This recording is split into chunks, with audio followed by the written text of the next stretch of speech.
gente, tudo bom? Então bem-vindos a mais uma Sexta Geek que vai sair no sábado, mas tudo bem. Tô gravando de um jeito bem diferente que vocês estão percebendo e atrasada, mas eu tenho um motivo. A minha câmera quebrou, infelizmente. A câmera que eu uso pra filmar aqui pro canal desde 2012. Ela já tem 7 anos, já estava velhinha. Ela já tinha quebrado uma vez antes, mas ela tinha meio que voltado à vida sozinha. Ela quebrou, parou de ligar. E aí, de repente, ela voltou a funcionar sozinha, mas agora ela parou de vez. Já tem uns 10 dias. E eu tava enrolando pra ver se ela voltava e ela não voltou. Então, eu tô pesquisando câmeras novas pra comprar, o que é muito difícil, porque são todas tão caras. Mas, enquanto isso, eu tô gravando aqui no meu celular de um jeito bem engraçado. Ele tá apoiado em cima de um banquinho, uma caixa, um livro e uma embalagem de Toddy. E o celular não tem flip, então eu tenho que ficar pedindo pro Rodrigo vir e ver se eu tô no lugar. Então, enfim, é o que dá pra fazer por enquanto. Eu ainda tenho alguns vídeos gravados da câmera que eu consegui passar pro computador, que vão sair essa semana, mas depois, até eu ter a câmera nova, eu vou gravar do jeito que dá usando o celular mesmo. E é isso aí. Hoje, então, vamos falar sobre todos os livros, filmes, quadrinhos, séries, canais do YouTube que eu descobri, consumi, li e assisti no mês de janeiro. E eu começo falando que eu falhei muito com o desafio dos livros 12 quadrinhos para 2019, porque eu não terminei nenhum ainda. Eu tô na metade de um livro e eu comecei um quadrinho, mas eu não terminei. Eu li pouco esse mês porque eu tirei os livros da bolsa e deixei materiais de estudo para prova de reprodução.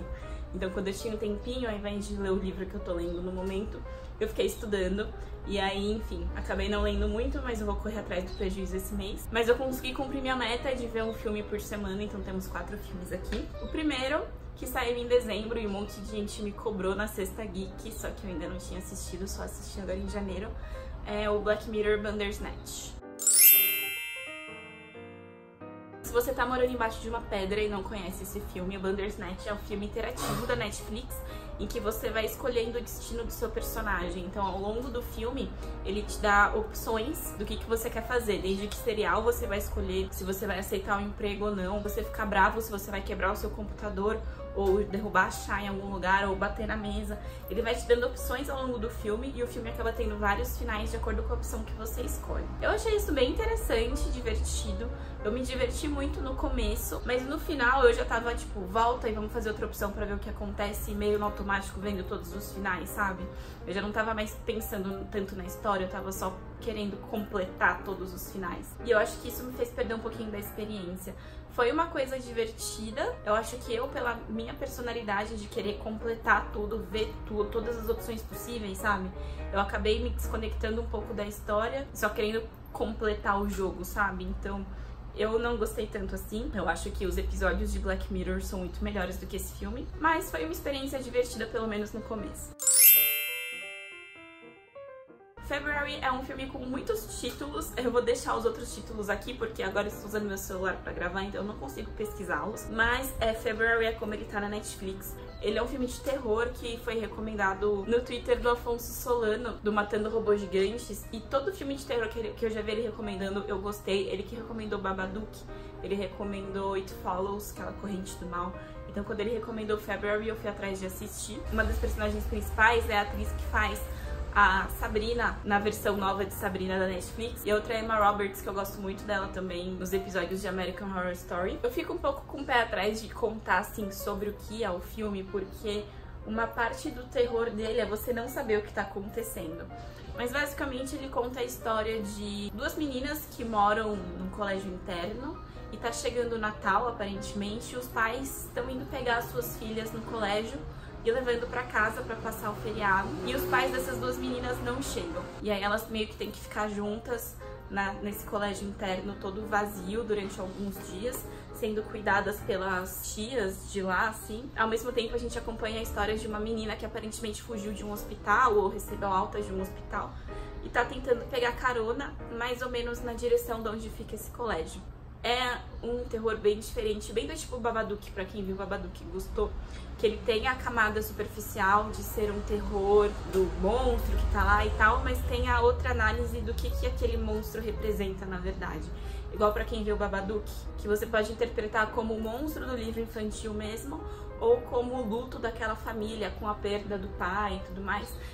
O February tem essa pegada de você poder interpretar de jeitos diferentes. Eu gostei muito, é um dos melhores filmes de terror que eu já vi assim nos últimos tempos. Recomendo bastante pra quem gosta desses filmes de terror que eu costumo indicar aqui. Ave César estava na minha lista da Netflix há muito tempo, é um filme dos irmãos Coen, e eu já tinha ouvido muita gente falando bem desse filme, principalmente desses canais de cinéfilos, assim. Ele é meio que uma homenagem à Hollywood antiga, assim, tipo anos, sei lá, 50, 60, deve ser. Ele conta a história de uma mega produção que tá acontecendo em Hollywood com atores famosos e tudo mais. E o ator principal dessa mega produção, que é o George Clooney, é sequestrado. A gente vai acompanhando a história do George Clooney sendo sequestrado e a história do produtor daquele filme, o produtor daquela companhia de cinema, lidando com o sequestro do George Clooney e com muitos outros problemas que estão acontecendo dentro daquela empresa num período curto de tempo, assim. Então é bem interessante, é uma homenagem muito legal à Hollywood antiga, assim, mas também é muito engraçado. Tem algumas cenas que esse produtor tá andando por dentro dos estúdios de Hollywood, e aí quando ele entra no estúdio tem todo um trecho do filme que é o que está sendo gravado. Então tem homenagem a musicais antigos, tem homenagem àqueles filmes tipo de romance meio pastelão antigos. É bem interessante. Eu gostei muito como história em si e como homenagem com essas cenas pontuais também é muito legal. E o último filme que eu vi foi Os Oito Odiados. Eu tô nessa missão de ver os filmes do Tarantino que eu não assisti ainda. E eu fiquei muito triste quando eu fui fazer a minha listinha do Netflix pros filmes que eu quero ver nesses próximos dias, e eu vi que eles tiraram vários filmes do Tarantino que estavam na minha lista, que estiveram lá e que não estão mais, tipo Bastardos Inglórios. Eu vou ter que dar outro jeito de assistir. Se alguém ainda não conhece, Os Oito Odiados também é meio que uma homenagem a esses filmes de Velho Oeste, de trapaça, em que todo mundo tá enganando todo mundo. São alguns caçadores de recompensa que acabam se encontrando no caminho, e junto com outros personagens, tipo o xerife da cidade, o cara que tá indo assumir a chefia da cidade, o carrasco da cidade, todos eles acabam ficando presos dentro de uma casinha, numa nevasca, e tem que esperar a nevasca passar para poder continuar. Dentro disso tem um dos caçadores de aluguel, que é um negro, que é o de Samuel Jackson, que era um escravo que fugiu, e ele participou da Revolução, Guerra da Secessão dos Estados Unidos, e outros personagens são homens brancos que estavam do outro lado da guerra, homens brancos sulistas que queriam continuar com a escravidão. Então tem também toda essa tensão. É um filme do Tarantino, né? Então ele é lindo, tem uma trilha sonora maravilhosa, tem muito sangue, tiroteio e cenas que ficam na sua cabeça, tipo, ah, meu Deus do céu, que horror, sabe? Mas é um filme muito bom. Também tem 4 séries que eu assisti esse mês, 2 inteiras e 2 que voltaram e eu retomei de onde eu tinha parado.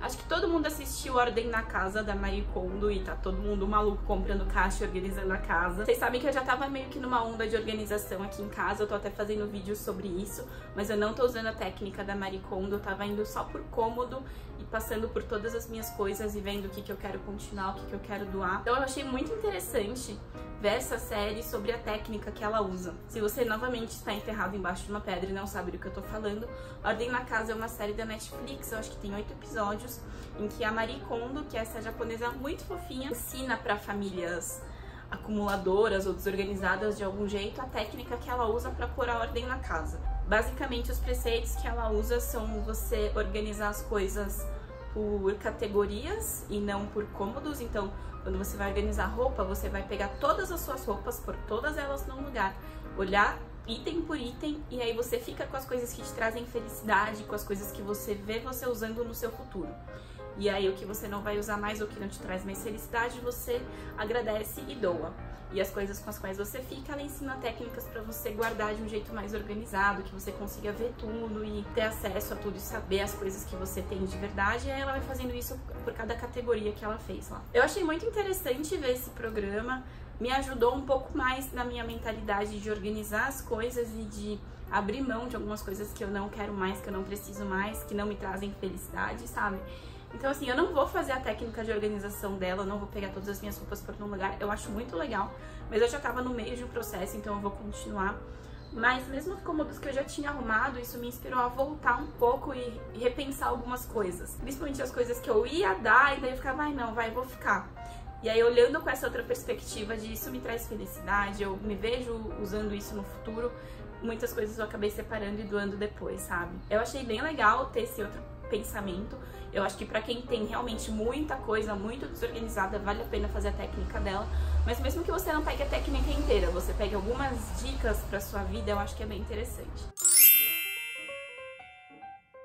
You, que em português é você, também estourou na Netflix no começo de janeiro. E eu tava afim de ver uma série mais, tipo, que eu não tenho que pensar muito, que a história vai acontecendo, ela é autoexplicativa e ela é o que é, e não tem muitas camadas, eu vou só assistir, sabe?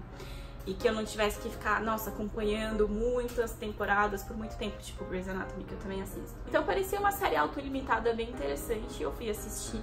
E, cara, é muito perturbador, mas é muito boa. Eu adorei.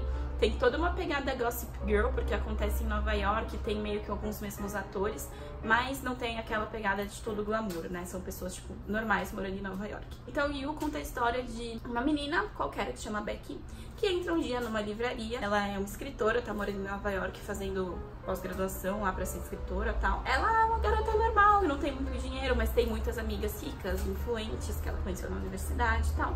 E um dia, entrando nessa livraria, ela conhece esse cara, que é o Danny de Gossip Girl, e eu nunca vou lembrar o nome dele na série, porque pra mim ele é o Danny de Gossip Girl. E esse cara é tipo um maluco que stalkeia ela loucamente, vai atrás dela pessoalmente nas redes sociais e descobre tudo sobre ela e usa isso pra se aproximar dela, como quem estivesse fazendo isso casualmente, mas na verdade é tudo muito bem planejado. É bem legal a série, eu gostei muito. Ela é bem ágil e ela é curta, então não tem muita barriga, sabe? É inspirada num livro que não me deu vontade de ler, mas como série em si, pra ter um negócio pra assistir, assim, dar um binge, assim, é bem legal, gostei. Não me acrescentou muito, mas foi divertido, então às vezes isso é o suficiente também. Tá saindo episódios novos de Star Trek Discovery, segunda temporada. Tô gostando bem mais dessa segunda temporada por enquanto, mais do que a primeira. Primeiro que tem algumas relações com a Enterprise da série original, então a gente sabe que existe a Enterprise, que existe o Spock, mas é um pouco no passado, então é na época que era o Capitão Pike, não o Capitão Kirk. E o Pike está participando da série, ele tá passando um tempo lá na Discovery, e ele traz uma leveza pra série que ela não tinha, que eu senti falta na primeira temporada, que tudo era tão sério, tão pesado, meu Deus, sabe? E agora não, tá uma coisa bem mais leve, mais tranquila, apesar dos assuntos e do que tá acontecendo às vezes ser pesado, o personagem do Pike traz uma leveza que eu tinha sentido falta. Então eu estou gostando bem mais dessa segunda temporada, mas ela começou agora, eu só vi 2 episódios, então vamos esperar pra ver. E voltou Grey's Anatomy, eu não tenho muito a dizer sobre isso, na verdade, eu tô achando muito esquisito esse novo relacionamento da Meredith que eles estão tentando forçar, eu não tô curtindo. Mas tudo bem, vamos ver onde isso vai dar e é tudo que eu tenho a dizer por enquanto. Canais no YouTube, então eu tenho 3 canais novos pra indicar pra vocês. 2 são de animação e 1 não é. O primeiro canal que eu conheci esse mês que eu achei muito legal chama Illy Animations. É um canal de animação feito por uma mulher que ela tá estudando animação, ela tá terminando acho que no último semestre de animação na faculdade na Califórnia. E então ela não posta tantos vídeos assim, ela não tem uma frequência muito constante porque ela tá fazendo a faculdade e vídeos de animação em geral demoram muito pra ser feitos, produzidos e tudo mais.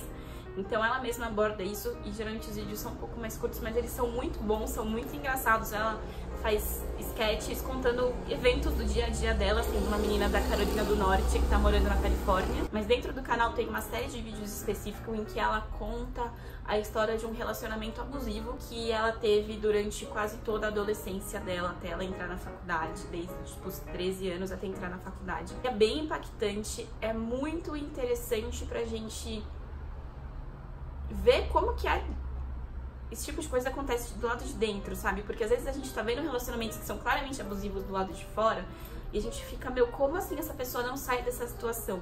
E daí uma mulher que passou por isso contar por que ela não saía dessa situação, a gente consegue se pôr no lugar dela e faz ter muito mais empatia e entender muito mais como a gente pode ajudar de verdade essas pessoas e identificar essas pessoas e ajudá-las.